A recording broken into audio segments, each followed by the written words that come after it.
a la política y a la economía. Y si hay que hablar de economía, tenemos acá en esta noche a Javier Milei. Hola Javier, ¿cómo estás? Buenas noches. ¿Qué tal, Hugo? Un gusto enorme estar aquí. Y bueno, dado el programa de lujo que tenés, te lo estoy estropeando. No, todo lo contrario.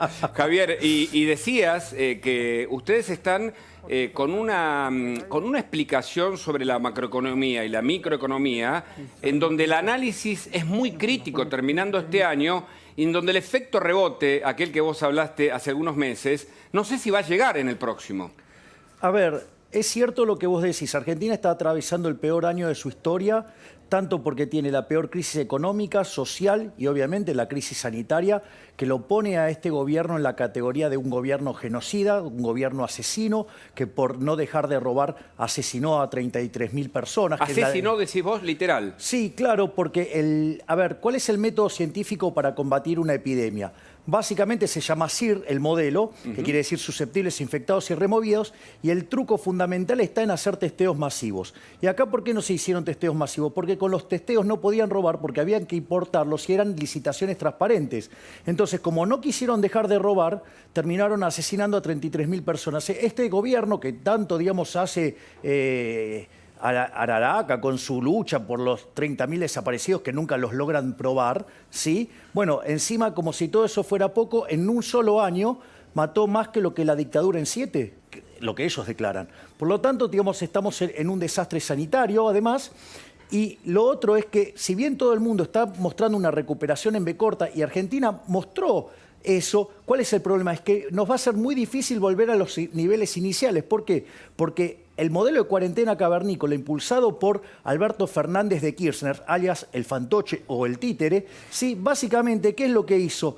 Con la cuarentena cavernícola mandó a decenas de miles de empresas a la quiebra, destruyó 4 millones de puestos de trabajo. Por lo tanto, si Argentina muestra una B corta, ya le amputó parte del brazo derecho, lo cual no era de extrañar en un gobierno de izquierda imbécil como este. Ahora, vos decís, la región no cayó tan bien por la pandemia, y ahora Federico Andajasi te quiere preguntar, y la Argentina no está en los mismos niveles, digo, afectado por algo que afectó al mundo entero.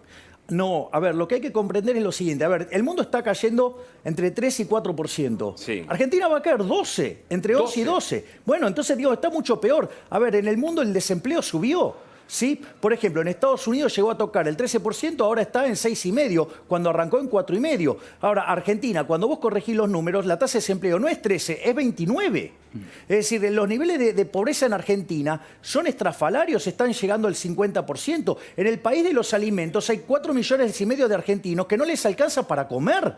O sea, cuando la presión fiscal en el campo es del 60%. Es decir, para que te des una idea, el campo argentino produce alimentos para 400 millones de seres humanos. Con la presión fiscal que vos tenés, tendrías que poder alimentar sin ningún tipo de problema a 240 millones de seres humanos. ¿Cómo puede ser que haya 4,5 millones que tengan hambre? Y que si vos sacaras los programas sociales, o sea, ese número podría estar trepando a 8 o 9 millones. O sea, es un disparate. Y lo que hay que entender es que en realidad todo esto se debe a un gran error que cometió la Organización Mundial de la Salud de someter al mundo a una cuarentena como si hubiera venido la peste española nuevamente, pero le pifiaron 200-1. Entonces, en ese error que cometieron, en realidad, si vos corregís por ese término, el mundo, digamos, o sea, el 99,5% de la caída del PBI en el mundo está explicado por los modelos de cuarentena. Y como Argentina tiene la peor cuarentena del mundo, porque tiene la más larga y la más profunda del mundo, es el desastre que tenemos.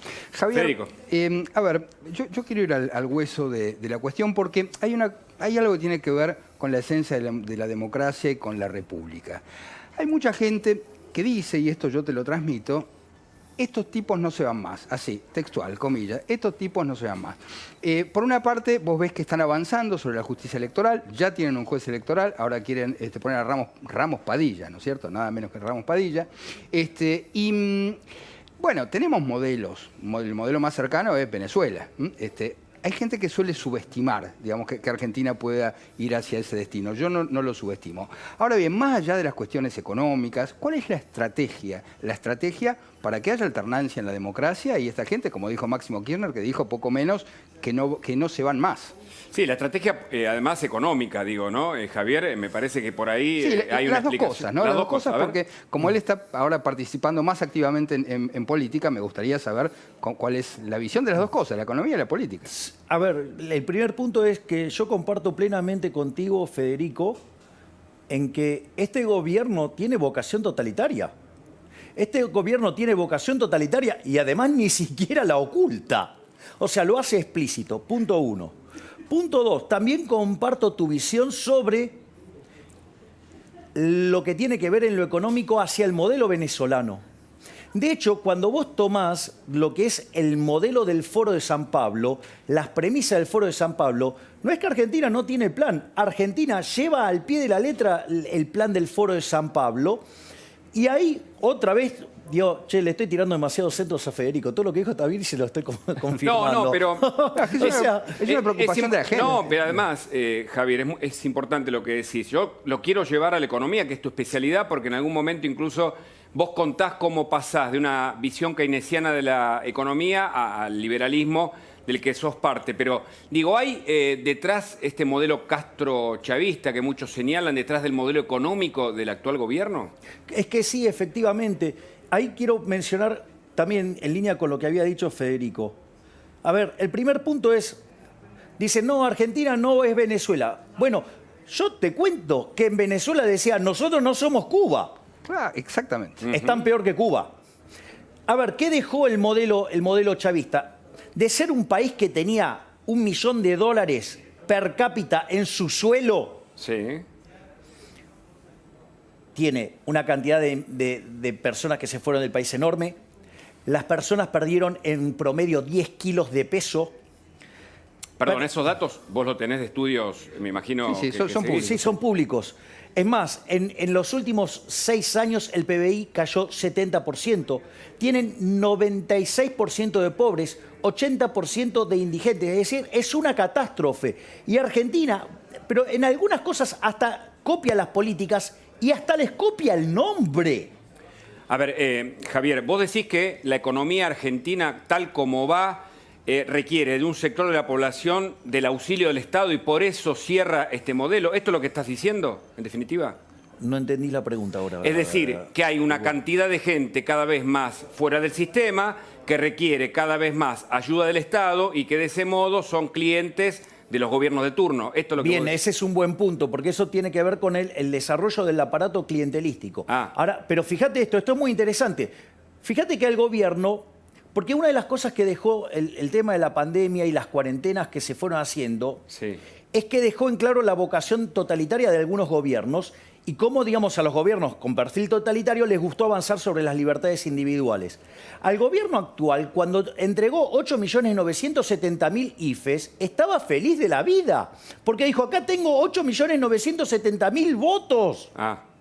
Ahora, ¿cuál es? Claro, bien, por eso es bueno el punto. Ahora, ¿cuál es la cuestión central en todo esto? Que vos, esos IFES o lo que fuera, o la ayuda que quieras dar, alguien la tiene que pagar. Entonces, si vos lo pagás con emisión monetaria, que es nada, digamos, lo que vos vas a estar haciendo es cobrando impuesto inflacionario y vas a estar golpeando muchísimo más fuerte a los sectores más vulnerables. Punto uno. Lo otro es subir la presión fiscal. Cuando vos subís la presión fiscal presente, lo que vas a hacer es matar la economía y la economía no se va a poder recuperar y la vas a ahogar cada vez más y se va a hundir más, porque recordemos que el que crea riqueza es el sector privado. El sector público no crea nada, solo la expropia para repartirla entre los amigos. Y la otra es, bueno, vos lo podrías hacer con endeudamiento, eso sería tremendo, sería muchísimo más inmoral todavía, porque vos le estarías cargando los costos de la fiesta presente a generaciones que no solo no votan, quizás ni siquiera nacieron. Bueno, igual ese tema, digamos, el gobierno lo arregló, digamos, tratando de matar inocentes a de cara al futuro con el aborto. Bueno, otro tema, ¿no? La presión o el ajuste jubilatorio, la ley del aborto, Federico también tiene para decir sobre el tema, por algunos senadores que se dieron vuelta, pero recordemos que, y quiero introducir, en un ratito vamos a tener a Silvina Martínez, con un informe en donde muestra cómo los dirigentes, sobre todo de la más alta jerarquía, se beneficiaron o en todo caso mejoraron su condición salarial en plena pandemia y aún pese a la cuarentena. Es decir, que en ese sentido entiendo, Javier, también hay una mirada tuya y de otros economistas que dicen, acá los únicos que no reciben el ajuste son los dirigentes políticos, la clase política. Pero es tal cual lo decís vos, Hugo. A ver, fíjate esto. En este año, con el manejo que hizo de las jubilaciones, el presidente Alberto Fernández de Kirchner le quitó a los jubilados 150.000 millones de pesos. Eso es el equivalente a 10% de las remuneraciones de la oligarquía política. No estoy hablando de, ya sea médicos, maestros, digamos, personal de seguridad. No, estoy hablando de la política. Si se hubieran tocado ellos las remuneraciones en un 10%, no hubiera sido necesario ajustar a los jubilados. Al final, ¿quién ganó? Es decir, estos inmorales que de un día para el otro decidieron dejar sin ingresos a la gente, que a millones de personas le hicieron perder el trabajo, porque se perdieron 4 millones de puestos de trabajo, la de ellos no la tocaron, la de ellos no se tocó. Es decir, son unos inmorales, son unos chorros. Porque ¿sabés qué es lo peor de todo, Hugo? Que la ineficiencia técnica del gasto público en América Latina es la más alta del mundo, con 4,4% del PBI. Argentina tiene 7,2%. Mirá si tenían para recortar y poder dar asistencia. ¿Y las pymes, cuántas son las que cerraron, Javier? Ahora te quiere preguntar Federico también a propósito del resto de los ajustes, pero digo, las pymes finalmente, ¿son 90.000, son 15.000? ¿Cuáles son los datos reales sobre el cierre de las empresas que dan trabajo y que justamente el número permitieron la pérdida de empleo? De empresas y locales que cerraron, digamos, está en torno a los 60.000.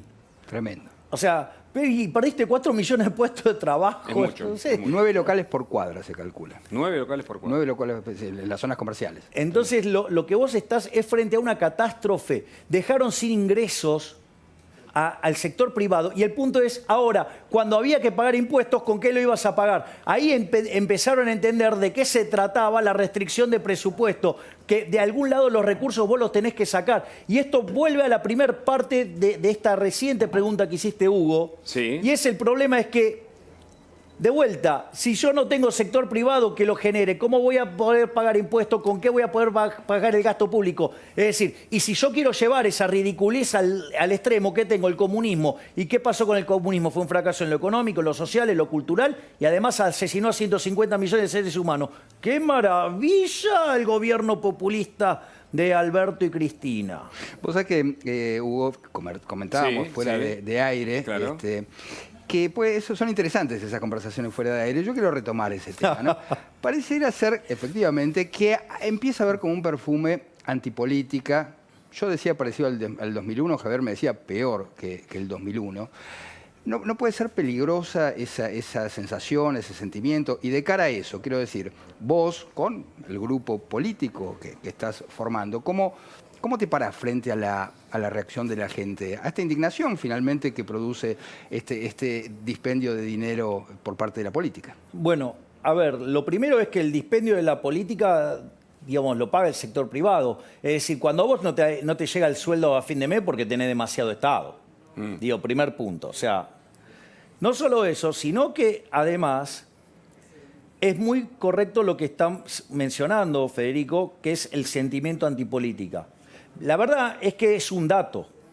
O sea, esto, digamos, no es como me paro, o sea, es la lectura fría de un dato. O sea, hoy, digamos, un 70% de la población, y con mucho criterio, cree que los responsables de todos los males de la Argentina son los políticos y que en caso de que algo pase mal, la culpa es de los políticos. O sea, y me parece, digamos, hasta sano que la gente odie con tanta vehemencia a los políticos. Porque... Sí, pero sin embargo, no hay un sector, sobre todo en el conurbano, en algunos lugares muy frágiles, que están esperando el auxilio del Estado y por eso de algún modo el círculo cierra. Porque digo, si no, ¿cuál es la respuesta económica que este gobierno tiene para evitar bajar los 50% de pobres que hay en la Argentina hoy, un 10% de indigentes? Recordamos las cifras, pero son muy preocupantes de cara al próximo año, Javier. Es que este gobierno, la receta que tiene, lo que va a hacer es hundirnos más.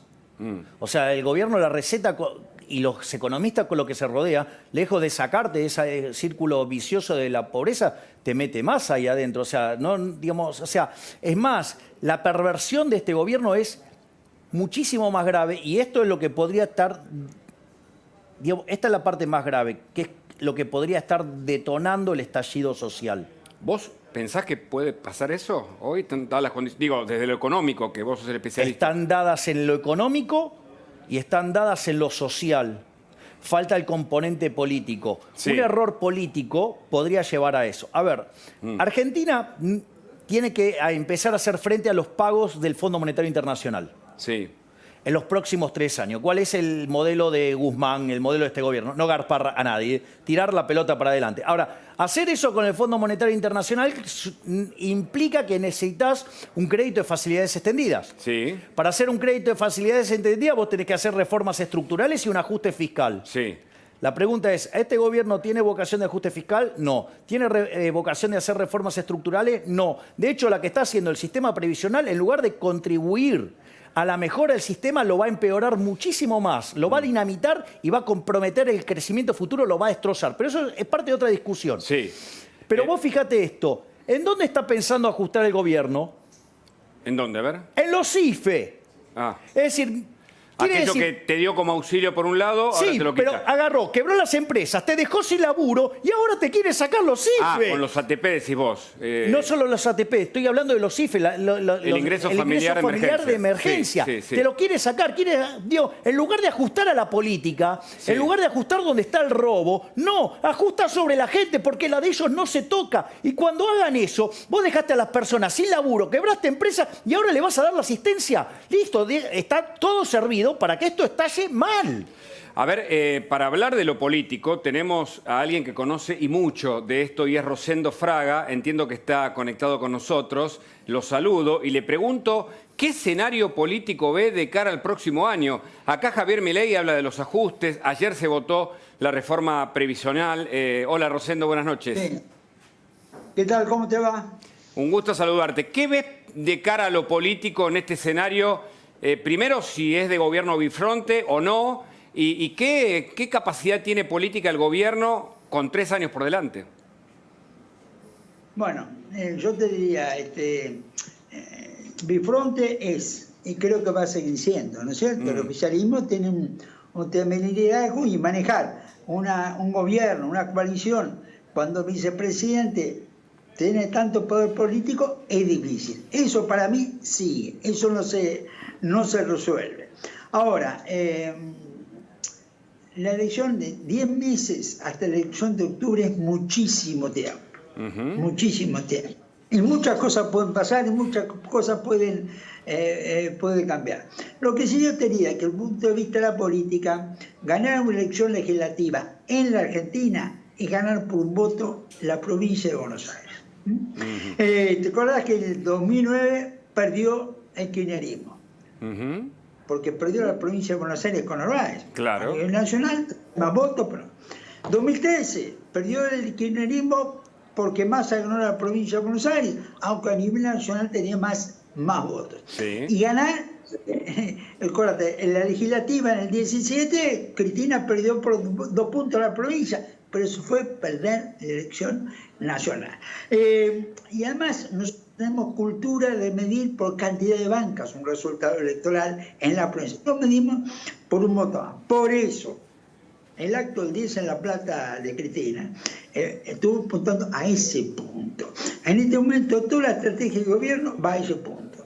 Provincia de Buenos Aires y Máximo como carta central de... ¿Puedo decir que detrás, digamos, de la idea de que Máximo dirija el PJ, el Partido Justicialista Bonaerense, está esta cuestión de la elección, digamos, la Cámpora allí presente para intentar no perder la legislativa? Y hacer las listas. Potenciar el partido, hacer las listas en ese sentido. Ahora, claro, este es un razonamiento político, ¿no es cierto?, la política. Después está la realidad, la economía, lo social, lo que planteaba Milei, y con un tema nada más, que es la pandemia, la vacunación, que es un gran imponderable en esta situación. ¿Pero le ves capacidad política al gobierno? Digo, Alberto aparece muy desdibujado frente a la agenda de Cristina Fernández. A ver, mi opinión te la hago muy simple. Del 20 de marzo al 29 de agosto, 5 meses, Cristina se concentró en construir poder. no habló, construir poder. ¿Qué es construir poder en el peronismo? Ocupar con militantes los cargos de poder económico, político. 21 de agosto, el día que se presentó el acuerdo de la deuda, Cristina por primera vez fue a casa de gobierno desde que empezó la cuarentena. Ahí empezó otra etapa, claro. Imponer al gobierno su agenda. Yo creo que en los 2 meses lo logró. El 26 de octubre, con su primera carta, entramos en una tercera etapa, claro. Que esa agenda se haga. Yo creo que ahora entramos en la cuarta etapa. Está buenísimo. Federico Andajasi quiere hacerte una pregunta, pero está buenísimo lo que vos contás. Es decir, la primera carta de Cristina y luego el Acto de la Plata son, por un lado, una demostración de poder que ella construye por lo bajo, le marca la agenda al propio presidente, pero ocupa los cargos fundamentales para el futuro que viene. ¿Federico? Sí, Rosendo. A ver, pero ahora ya. Decime. No, la gran pregunta es ¿qué va a hacer el aparato peronista con eso? Quiere decir, los gobernadores, los intendentes, porque en un momento se había hablado de quitar las PASO, ya Máximo Kirchner dijo que no, que las PASO quedan. Es decir, ¿Cristina va a avanzar sobre el PJ o va a haber alguna resistencia por parte de los gobernadores, los intendentes y el propio Alberto? Pregunto. Mira, eso se determina en el peronismo con lo que cree que va a pasar. Si gobernadores e intendentes creen que el poder de Cristina va a seguir creciendo, no la van a enfrentar. Si ven que ese poder empieza a debilitarse, ahí sí la pueden enfrentar. Es un juego muy pragmático de día a día en este punto. Yo hoy creo que lo de Buenos Aires es clave. Lo Buenos Aires es clave. Hay quienes intendentes que quieren resistir, hay intendentes que quieren resistir y que lo van a intentar. Pero también hay intendentes que van a cambiar de posición por el gobierno nacional. Si vos me decís, Máximo va a ser presidente del partido, no lo sé, pero tengo la impresión que sí. Ah, sí, lo ves con uña de guitarrero, porque ahí Menéndez y Grey, que de algún modo ocupan la presidencia del Partido Justicialista Bonaerense, no quieren entregar su mando, o por lo menos las fuentes indican eso del todo. ¿Vos ves que Máximo está creciendo y lo ves con la capacidad que intenta instalarle Cristina para manejar la política de los próximos años desde el punto de vista del peronismo? Mira, si vos te decían hace 6 años que Máximo va a ser presidente del bloque de diputados, ella está, porque diputado, presidente del bloque de diputados con una influencia muy importante, y ahora en paso, creo que muy claro, presidente del partido y primer candidato a diputado en la provincia de Buenos Aires. Yo creo que el papel de Máximo es una construcción del poder de Cristina. Grey, en mi opinión, Grey es un gran intendente, es un hombre que yo creo que tiene muchas condiciones, pero no es fácil hoy enfrentarse con el poder nacional. Vos fíjate, ya Alberto Fernández se sumó a la candidatura de Máximo. Para un intendente no es fácil enfrentar ese poder hoy en el país. Ahora, hay una paradoja en todo esto, que tanto Cristina como Máximo tienen de las peores imágenes públicas y sin embargo tienen semejante cantidad de poder. ¿Cómo se explica este contraste? Bueno, yo diría que Cristina tiene un tercio. No baja ese tercio, no sube tampoco. Tiene un tercio, ¿no es cierto?, en ese sentido. Pero el punto, ¿cuál es? Yo creo que ese tercio, ellos lo manejan poder, ¿no es cierto? Poder. Y se explica por esa razón. La estructura política, ¿no es cierto?, responde al poder. Ahora, todo esto es el juego de la superestructura política. Hay una situación a la cual hace referencia a Milei, que hay que tener. Abajo hay resentimiento, hay con la inseguridad una situación de desesperación, hay un gran escepticismo con lo que pueda pasar con la economía. Y yo, ¿sabes lo que veo? Mira la superestructura y dice, no, la política argentina está moderada. La reta de la oposición, Fernández en el gobierno. Cuidado. Claro. La gente abajo está acumulando tensión y eso, si bien no encontró manifestación, articulación del liderazgo político, es un fenómeno que está. Rosendo, le quiero preguntar también a Milei sobre Máximo, porque vos lo describís muy bien, pero además yo te vengo escuchando hace muchos años que vos hablás de ese tercio de poder de Cristina, que evidentemente junto con Alberto le permitieron ganar las elecciones. Se supone que el poder se va desgastando, entonces te dejo la pregunta para después de Milei. ¿Qué pensás que puede pasar en ese sentido con el gobierno? Milei, ¿qué pensás de Máximo Kirchner? La verdad es que tengo la sensación que no es una persona que sea idónea y tenga las condiciones para ocupar los lugares que está ocupando. Está claro que solamente los ocupa por ser el hijo de Cristina Elizabeth Fernández y que la verdad va a ser muy divertido cuando me lo encuentre en la Cámara de Diputados si me toca ser diputado, porque me voy a hacer un picnic. No le voy a dejar ni un huesito sano con las estupideces que dicen cada uno de sus discursos. Es una metáfora igual, ¿no? Obvio que es... gracias, porque claro, en este país hay que aclarar hasta las metáforas, sí. Está muy bien, está muy bien.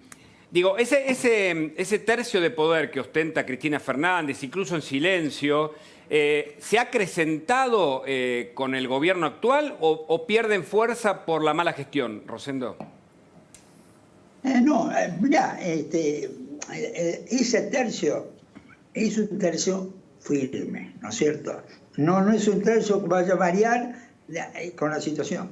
Por eso la fidelidad de ella fue el acuerdo con Massa y con Fernández para reunir.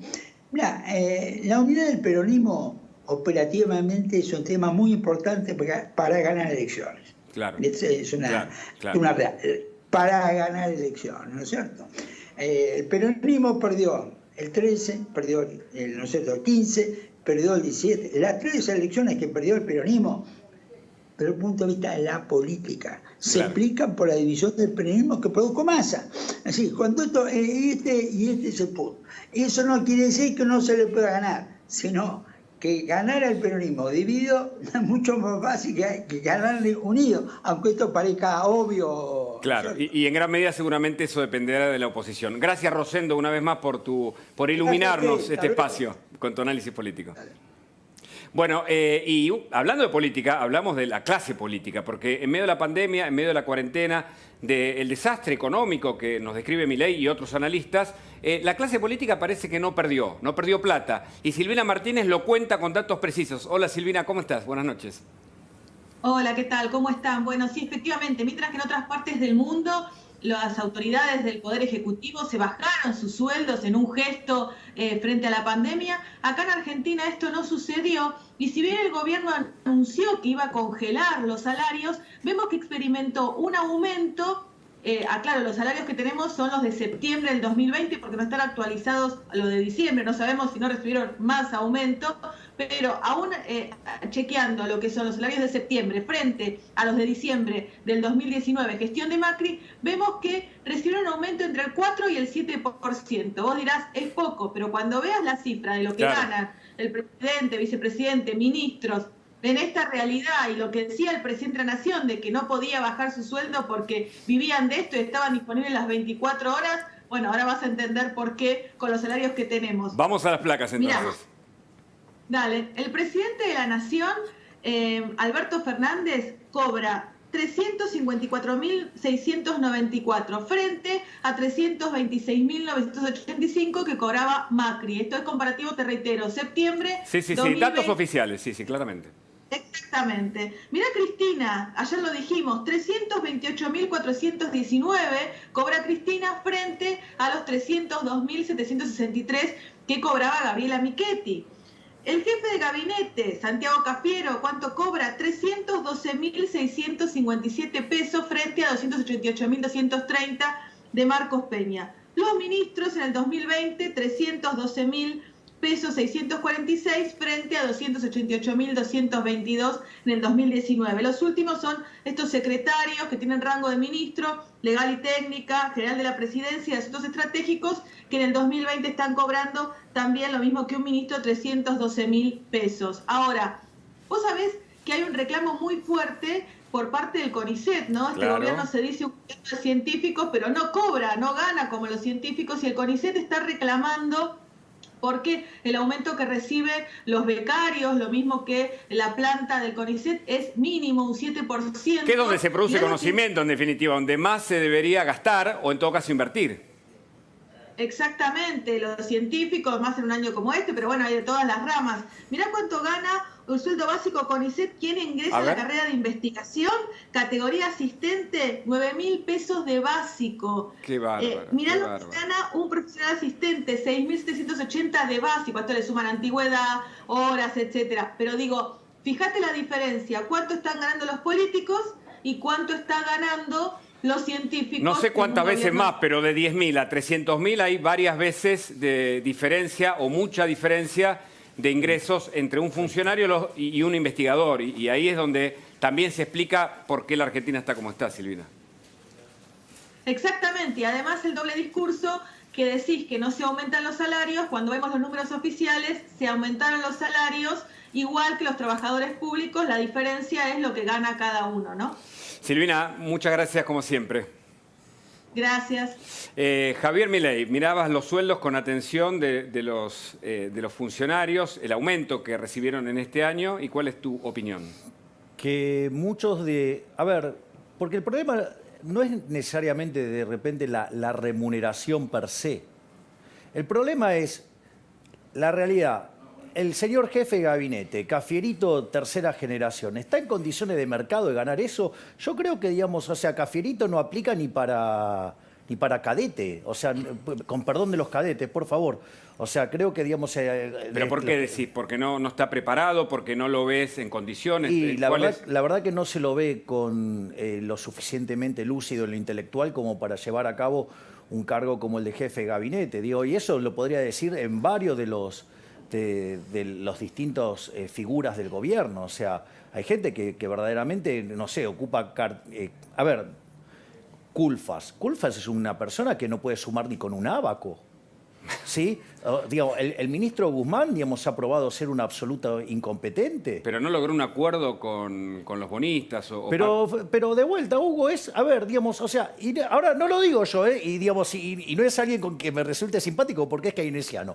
Alfonso Prat Gay, digamos, que le marca correctamente. Pasó 9 meses para darle un acuerdo, que era lo que los acreedores querían. Para eso, digo, lo hubiera hecho en 15 días. Entonces, ahora no es que te lo digo yo, que te lo diga Alfonso Prat Gay, que ¿cuánto tiempo tardó en sacarnos del default al inicio del gobierno de Macri? 15 días. Claro, vos decís que se celebran o se dan logros por sentado, como lo que pasa, me parece, también en el marco de la pandemia, y está con nosotros José María Costa, periodista de La Nación, especializado y ha investigado y viene siguiendo, además, con preocupación, por supuesto, los crecimientos en los datos de contagios y de decesos por el coronavirus. ¿Qué tal? Gracias por estar ahí. Muchas gracias. Mirá. ¿Cómo están ustedes? Y los datos estamos... Es como si la película se hubiese cortado y hubiésemos vuelto 2 meses atrás. ¿Por qué digo 2 meses atrás? Pues estamos teniendo los mismos niveles de contagio que octubre, sobre todo en el área metropolitana. Por eso es que se reunió hoy el presidente con el gobernador de la provincia de Buenos Aires y con el jefe de gobierno porteño. ¿Por qué hablamos de esto? Hoy volvieron a subir los casos respecto de ayer. Hoy es el último día del año que vamos a conocer datos de coronavirus porque se toman descanso el día 31 y el día 1, recién dentro de 3 días vamos a saber cómo siguió evolucionando ¿Cuál es la foto final? La foto final es que tenemos casi 12.000 contagios y casi la mitad de estos volvieron al área metropolitana. El área metropolitana es el lugar que llegó a tener el 80% de los contagios del país. En un principio había llegado a estar en el 30% y de nuevo vuelve a subir. Y de ahí la preocupación. ¿Por qué la preocupación? Porque se avecinan eventos que generan mucho, pero mucho reunión de personas. ¿Sabes cuál es el quiebre? ¿Cuál? Hoy me puse a analizarlo. Así me conocen todos, no hay problema. ¿Sabes cuál es el quiebre exacto? Sí. 13 días después del velorio de Maradona, claro, empiezan a subir los casos. Literalmente, 13 días después, el 9 de diciembre, empieza esta curva que va subiendo y llevó, por ejemplo, a que la ciudad de Buenos Aires tenga hoy la misma cantidad de contagios que tenía en octubre. Ahora nos vamos a meter, y Federico también quiere preguntarte, porque hubo una reunión hoy muy importante donde se dijeron que si van a analizar semana por semana y los casos siguen creciendo, pueden haber algunas restricciones. Pero antes respondeme sobre la decisión de la ANMAT de aprobar la vacuna AstraZeneca que produce la Argentina, ya aprobó la Pfizer, no hizo lo mismo con la Sputnik, sino que le dio un aval que fue autorizado por el Ministerio de Salud. Contame el escenario de las vacunas, por favor. El escenario de la vacuna, hoy por hoy en Argentina tenemos 3 vacunas. Si fuese esto que estamos en una planta baja y hay que subir a un primer piso, hay 2 vacunas que subieron por una escalera, vamos a decir mecánica, ¿te parece? Y una que subió por un ascensor, ¿sí? ¿Por qué hablamos de estos dos lugares distintos? Porque unas se basaron en algo que se llama registro de producto. ¿Qué es esto? Pfizer y AstraZeneca registraron su producto para comercializarlo en el país, ¿sí? Si bien en este momento por la pandemia está prohibido que ellos pudieran venderle a algún laboratorio privado, supongamos un centro de salud privado, en unos meses va a poder ir y comprarles y sus afiliados poder obtener la vacuna. Hoy por hoy no se puede por una prohibición de una resolución del Ministerio de Salud. ¿Qué pasó con la rusa? ¿Te acordás que en octubre se sancionó una ley? Sí. Que dice que fue a medida para los laboratorios? Bueno, en esa ley lo que hace es la ANMAT darle la potestad al Ministerio de Salud para generar acuerdo entre estados, que es lo que terminó sucediendo con la vacuna rusa. Argentina, Rusia se ponen de acuerdo y se venden esas vacunas. En ese lugar el que genera el acuerdo es el Ministerio de Salud. ¿Qué es lo que hace? Dice, che, ANMAT, vos que sos el que sabés de esto, esta es la documentación que me está dando a mí Putin y su gobierno. Analizame esta documentación y decime, ¿es correcta, no es correcta, está bien, está mal? Al ver esa documentación, la ANMAT emitió un informe diciéndole, la verdad que la documentación cumple con los estándares, te sugiero que la puedas aprobar. Pero quien la aprueba en este caso es el Ministerio de Salud de la Nación, y la diferencia acá es que si viniera un laboratorio y quisiera comprarle a los rusos, sí, no le podrían comprar la vacuna porque la vacuna no está registrada en el país. Claro. ¿Se entiende la diferencia? Sí, sí, te entiendo perfectamente. Federico quiere hacerte una pregunta. Sí, en principio está muy bien esto que decís, porque la vacuna de AstraZeneca tiene, efectivamente, y esta es una buena noticia, hay que decirlo, es una buena noticia que AstraZeneca, que trabaja con la Universidad de Oxford, tenga finalmente esta aprobación de la ANMAT. Ahora bien, no deja de resultar sospechoso que Argentina, la ANMAT, haya aprobado la vacuna de AstraZeneca y la de Pfizer sin haber visitado las instalaciones. Y sin embargo, la rusa viajó, comprobó las instalaciones y así todo la ANMAT autorizó, pero no puso el gancho, no firmó. Esto genera algunas suspicacias en muchos. ¿Sabes por qué, entre otras cosas, sucede esto? Porque no tiene, como si fuese una filial local, por decirlo de alguna manera, los rusos, ¿sí? Las otras 2 empresas tienen una filial local, alguien que los representa ante el país, ante la ANMAT, ¿sí? Sí. Al no tener este lugar, ellos, recordemos que apareció en el medio, o intentó aparecer un laboratorio de zona norte, ¿te acordás? Uno chiquito, de hacer de nexo con los rusos. Ellos iniciaron, incluso presentaron los papeles ante la ANMAT, pero lo que pudimos averiguar en las últimas horas es que están, podríamos decirlo, un poquito flojo de papeles, entonces no le estaría dando la ANMAT el lugar a esta empresa porque no sería el representante legal, sino sería como un tercerizado, alguien decir, bueno, mira, yo te hago de nexo, yo soy un revendedor, pero no formo parte de la cadena, por decirlo de alguna manera. Ahora te quiero preguntar, porque la de AstraZeneca la van a dar primero en Gran Bretaña, de nuevo que en la Argentina, que hoy la ANMAT acaba de autorizarla. Me vas a responder sobre eso y por qué Rusia no muestra los papeles sobre la Sputnik. No llegan los papeles, no llega la aprobación y se está aplicando en la Argentina. Antes, los Haroldos, vinos finos con Ángel, los Haroldos State, mucho más de lo que esperás.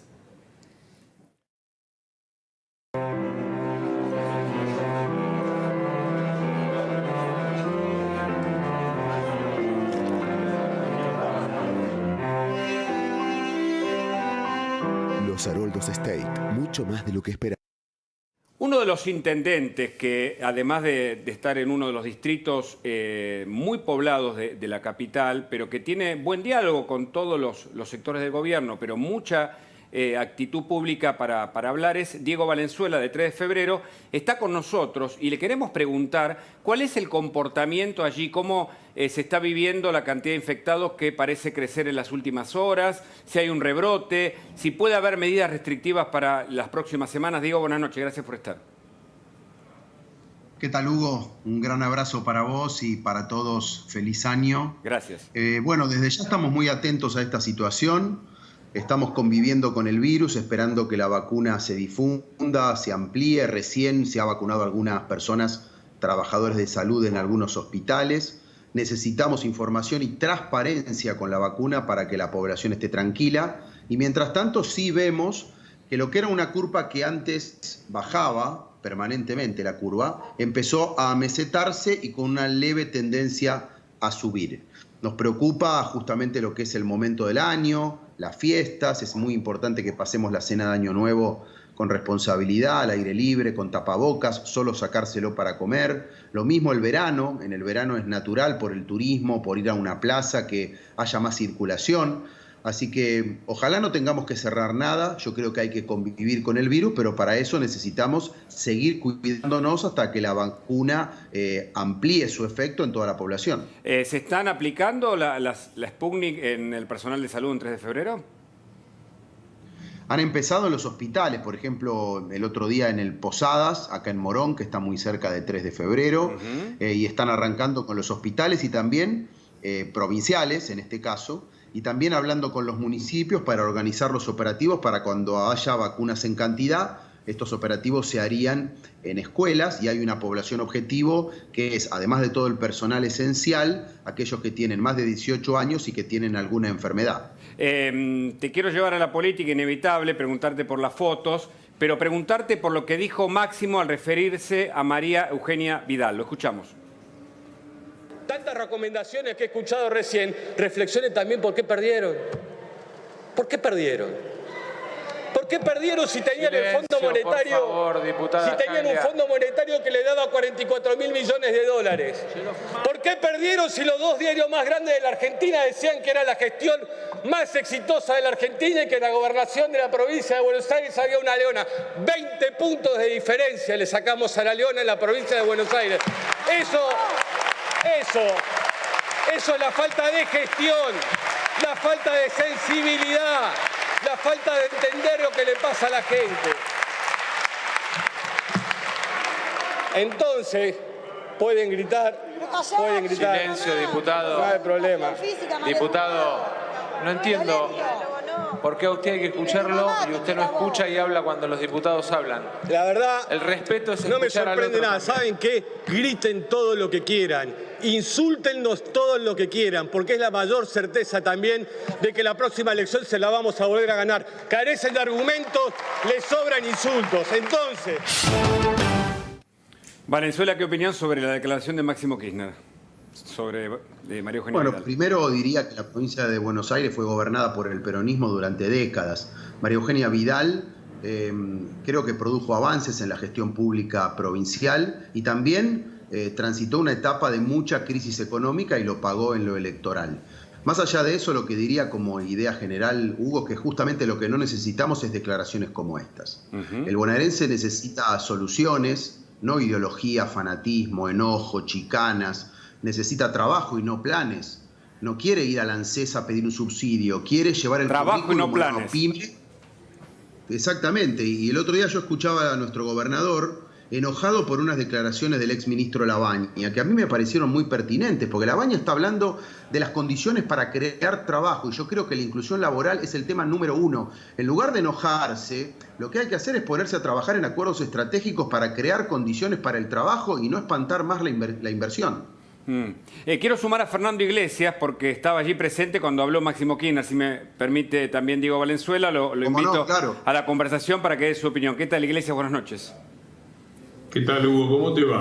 Sí, era precisamente que le gritaba algo al querido ¿Qué gritaba? chico Máximo, ¿no? ¿Qué mérito tiene este muchacho, no? Porque es el presidente del bloque de diputados del oficialismo, del partido, del bloque de diputados más importante de la Cámara. ¿Qué mérito hizo? Es notable. Yo le voy a contar un poco porque el chico se crió en Santa Cruz, ¿no? Y ahora pusieron un gobernador que viene de Parque Chas. Ahora, yo tengo 30 años de provincia de Buenos Aires. Me crié en Piñeiro, el barrio obrero de Avellaneda. Mi tío abuelo fue secretario general de Jabonero, Fábrica Con, en Avenida Rivadavia, mano derecha de Vita. Le puedo contar un poquito la historia de lo que era Avellaneda cuando yo era chico, cuando era un barrio pobre, pero un barrio laburante, con dignidad, con orgullo, y el desastre que hicieron 28 años de peronismo, cómo lo dejaron reducido a un intendente vergonzoso, que ahora lo subieron al Ejecutivo, que hacía homenajes a Hugo Chávez, con venta de droga en todos lados. Y le puedo contar que con defectos, con errores, como todos, María Eugenia Vidal fue por lejos la mejor gobernadora en décadas de la provincia de Buenos Aires. Y le recuerdo a este chico, porque como él no participó de nada, estaba todavía... Cuando dice chico se refiere a Máximo. Sí, a Máximo. Como él estaba jugando con la PlayStation, le aviso que de las últimas 4 elecciones en la provincia de Buenos Aires, perdieron 3. La última que perdieron fue su mamá, que perdió con Esteban Bullrich. Así que ganaron la última, pero las otras 3 las perdieron. Así que la democracia va y viene, el poder va y viene. Yo creo que los bonaerenses tienen memoria y creo que vamos a volver a gobernar el país y la provincia de Buenos Aires. Valenzuela, antes que pregunte Federico, este tipo de declaraciones de Máximo Kirchner es porque quiere parecerse a su padre, quiere sumar, digamos, en su círculo, digamos, de seguidores. ¿Es por eso que lo hace? No sé, habría que preguntarle a él. Sí, yo pienso que no suma. Nosotros necesitamos acuerdos estratégicos basados en algunos objetivos comunes de la dirigencia política, basado en el territorio, pensando en lo que necesita la población. Hoy el Frente de Todos, en tanto gestión pública nacional, tiene grandes problemas. Nunca se llegó a convertir en una coalición de gobierno. Ha sido una coalición electoral, se unieron para ganar, pero claramente si uno repasa los temas, más allá de la pandemia que nos vino, temas no solo sanitario, económico, social, productivo, la inseguridad, en ninguno hemos mejorado. Así que creo que eso nos abre una gran responsabilidad a quienes hoy somos opositores nacionales y provinciales, que es armar una alternativa fuerte y amplia para el 21 y para el 23. Gracias, Diego Valenzuela, por el contacto. Un abrazo grande, Hugo. Un saludo a Fernando. Chao, Diego. Iglesias, le quiero preguntar por el tema jubilatorio, pero antes tiene una pregunta Federico Andajasi para hacerle, por favor. Sí, yo quiero aprovechar que lo tenemos acá Fernando Iglesias y a Javier Milei frente a esta declaración, ¿no es cierto?, de Máximo Kirchner de que les va a ganar las elecciones. La pregunta es, ¿van a llegar a un acuerdo, Milei, Iglesias, para que eso no suceda? Bueno, mirá, yo creo que Juntos por el Cambio siempre está abierta la posibilidad de incorporar a liberales y a todos los sectores que quieran participar. Particularmente el pensamiento liberal es importante. Lo que sí también es importante es el nivel de respeto. Y yo he lamentado mucho que el año pasado haya habido candidaturas del sector liberal que no ayudaron justamente a consolidar la única opción que había para enfrentarse a este populismo devastador del kirchnerismo. Después podemos discutir si fue decisivo o no fue decisivo la cantidad de votos, porque como tampoco le fue bien, argumentan que no fue decisivo, pero podía haber sido decisivo. Hubo liberales como Darío Lopérfido que bajaron la candidatura, justamente porque dijeron, yo no quisiera, porque por unos votos que me llevo yo, gobernar el kirchnerismo y volver al peronismo, ¿no? Eso me parece muy rescatable. Iglesias, antes de la respuesta de Milei, quiero preguntarle sobre la reforma jubilatoria, el ida y vuelta que hubo sobre su voto, brevemente, si es tan amable. No, mirá, metí mal los dedos, voté mal, había habido antes una moción de Del Caño, que nos comprometimos todos a acompañar, que era buena, que decía, pongámosle un piso con la inflación, porque el argumento del kirchnerismo es, van a crecer más que la inflación, no se preocupen, vamos a decir con esta forma, va a crecer más que la inflación. Y no pasó. Y lo que planteamos, y nos pusimos de acuerdo, y planteó Del Caño, fue ponerle, bueno, pongamos de piso la inflación, si después crece más, mejor. Y hizo esa propuesta, y yo creí que se estaba votando la propuesta de incorporación de esa parte del artículo ADADE. Entonces, voté mal. Y después rectifiqué, obviamente. Correcto. Uno tiene, cuando me di cuenta me quería morir, entonces pedí rectificar y rectifiqué verbalmente, aclarando, por supuesto, que mi voto era negativo. Gracias, Iglesias, por el contacto. Un abrazo, hasta luego. Al contrario, muchos saludos. En instantes la respuesta de Milei sobre, bueno, si hay alianza o no en la oposición. Un último momento, Guzmán y Guado de Pedro convocan al jefe de gobierno Horacio Rodríguez Larreta, ¿es así? Exactamente, lo convocaron para el próximo lunes a las 3 de la tarde para empezar a hablar sobre el traspaso de los fondos de la Policía de la Ciudad Recordemos que se sancionó una ley el 10 de diciembre pasado en el Congreso en el cual se le quitó fondos a la ciudad y en el artículo 2 de esa ley se dice que se tienen que sentar a negociar cómo va a ser esa adecuación de los fondos que perdió la ciudad. Recordemos que la ciudad en el medio fue a la Corte Suprema de Justicia para tratar de evitar revertir la quita de fondos, claro. La quita de fondos. Lo cierto es que le están convocando para las 3 de la tarde del lunes y le dice, si no pudiera el lunes a las 3 de la tarde, le dieron 3 opciones más de horarios. El problema, miércoles, jueves o viernes. Es que la inseguridad está por debajo de la posible quita de fondos. Milei. A ver, acá hay un tema muy grave y tiene que ver con un tema de fondo y estructural, que es el problema de la coparticipación. Si el tema de la coparticipación estuviera resuelto de manera correcta, digo, la ciudad autónoma de Buenos Aires no tendría que estar sujeta a las vejaciones de los distintos gobiernos ejecutivos del país. Y ese daño fue causado originalmente por lo que se hizo en los 70 durante el peronismo, empeorado por el tándem Cafiero-Alfonsín para perjudicar a Menem y ganarle la interna, y digamos, o sea, la Constitución del 94, que tenía que hacer la reforma del sistema de coparticipación y nunca lo hizo. Ahora